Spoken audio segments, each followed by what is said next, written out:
Hi, I'm Patty Kim. Today we're setting our sights on India, a land of deserts and rainforests, modern cities and ancient beliefs. With over 1 billion people, India is the world's largest democracy, and many say it's a traveler's paradise. In truth, there is no one India. And to visit is to move among a dazzling diversity of geography, peoples, languages, and customs. In the north, a rugged Himalayan region shares boundaries with Pakistan, China, and Nepal.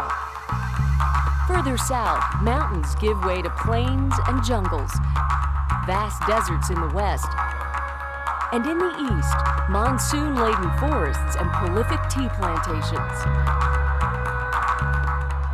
All of this is surrounded by beautiful beaches and the waters of the Arabian Sea, the Indian Ocean, and the Bay of Bengal. Journeys through India often begin in New Delhi, the capital city and the commercial hub of the north.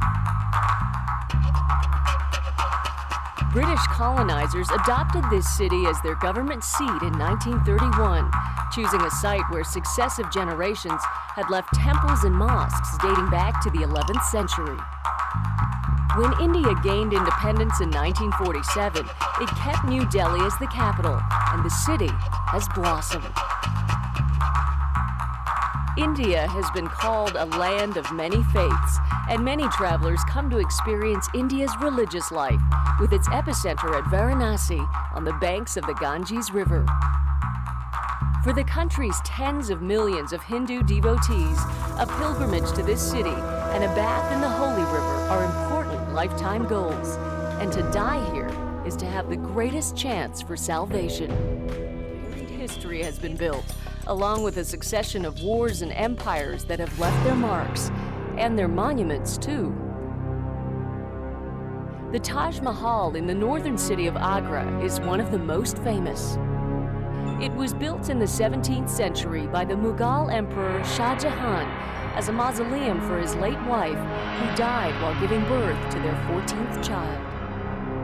After ordering his court into a 2-year mourning period, he began construction of this national treasure, often referred to as a poem in stone.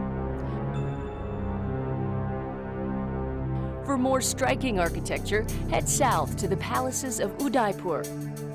The city's beautiful lakes and romantic charms have earned it the nickname Venice of the East. For those with an eye for wildlife, India's national parks and nature preserves rank among the best in the world. Tigers roam the jungles. Crocodiles lurk in mangroves. And elephants stomp through forests. The list goes on and on. The best viewing season for wildlife is March to June, the pre-monsoon period when animals have less choice of watering holes. So if you're looking for adventure, luxurious beaches, or a contrast of cultures old and new, it's all just a matter of which India you want to see. As with any crowded country, give yourself extra time to get where you're going.